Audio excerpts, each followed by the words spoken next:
you all for coming out this evening. I want to start off with a question for all of you. How many of you have ever played on a sports team, done a group project, or something similar where you have done most of the work or put a lot of effort into it, but everyone received the same grade or trophy as you? The worst person on the whole team who's only playing because his mom makes him gets the same trophy as you. How frustrating is that? Trophies used to be awarded only to winners, but are now little more than party favors. Reminders of an experience, not tokens of true achievement. When trophies are handed out like candy to everyone who participates, they diminish in value. Some believe that if everyone receives a trophy, even for participation, children feel like part of the team and that their efforts actually matter. Others believe handing out trophies to everyone on the team simply makes them feel entitled. Participation trophies are sending a very dangerous message to children because they tend to ruin motivation, diminish work ethic, and create a sense of entitlement. Sometimes life flies right past you. It takes some failures to realize that in order to keep moving forward, a person has to stay in front and take the challenges head on, no matter what it is. If it was not for failures, no one would know how to take challenges head on, much less want to. If no one ever failed, there would be no motivation to succeed. If everyone receives a participation trophy, no one learns any lessons. Robert Cloninger, a doctor at Washington University right here in St. Louis, states that awarding trophies to all children can have negative biological impacts. The technical term is the partial reinforcement extinction effect. All that means is that if you constantly reward a kid, you tend to spoil them and you do not build a capacity for them to be resilient to frustration or loss. Protecting children from the agony of defeat can stop their competitive edge, and it never teaches them how to deal with adversity. This will in turn give them no motivation to have that competitive drive that certain athletes have. Many children today are never taught the lesson, you have to win in order to receive a trophy. So work ethic becomes almost non-existent in children today. This leads to them thinking that they can go through life being mediocre and still achieve anything they want. The few people who have put in the work to become winners and earn their trophy are the ones who end up succeeding in life. These are the same people who have felt what it is like to lose.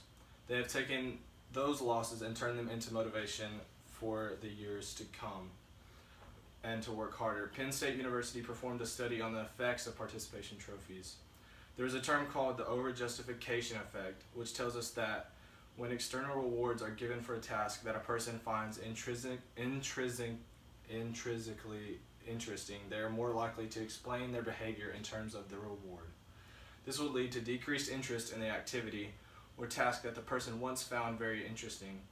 If, however, a reward is given without any prior notice to the participant, the overjustification effect would not hold, and the participant would continue to attribute their actions internally. Jennifer Harris Forrester, a professor at North Carolina State University, she surveyed 908 freshmen at the college who had participated in a science competition. In this study, 60% of students reported that losing a competitive science event, such as a science fair, did not influence their decision to continue to participate in future science competitions.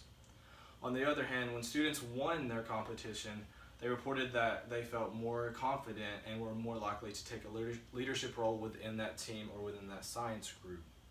Participation trophies eliminate any competition in sports but create a sense of entitlement. If everyone always wins, then they lose all motivation to get any better. They feel that if they stay mediocre and continue to receive trophies, they don't have to work to get better and work to get to the next level. This is just another metaphor for life in the real world. Those who grow up receiving participation trophies their whole life thinking they have never lost, believe they will magically get their dream job and dream life, their dream car, whatever. In the real world, competition lies at every doorstep. And in many cases, there is only one winner, one person eligible for that dream job position. Those who have received participation trophies believe that they are entitled to that position, and that is just simply not the case. Entitlement has become a problem within the National Collegiate Athletic Association.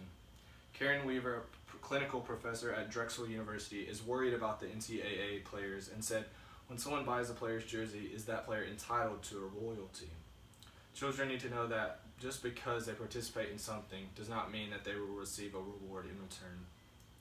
They have to work for it. It is through failure and mistakes where we learn the most. If children always receive a trophy, regardless of effort or achievement, we are teaching them that losing is so terrible that we can never let it happen to them. This is a very destructive message because how we react to children's failure is just as crucial as celebrating their successes. No one will work their hardest if all their life they were given a participation trophy. So once again, I believe participation trophies are sending a dangerous message to children because they tend to ruin motivation, diminish work ethic, and create a sense of entitlement within our children.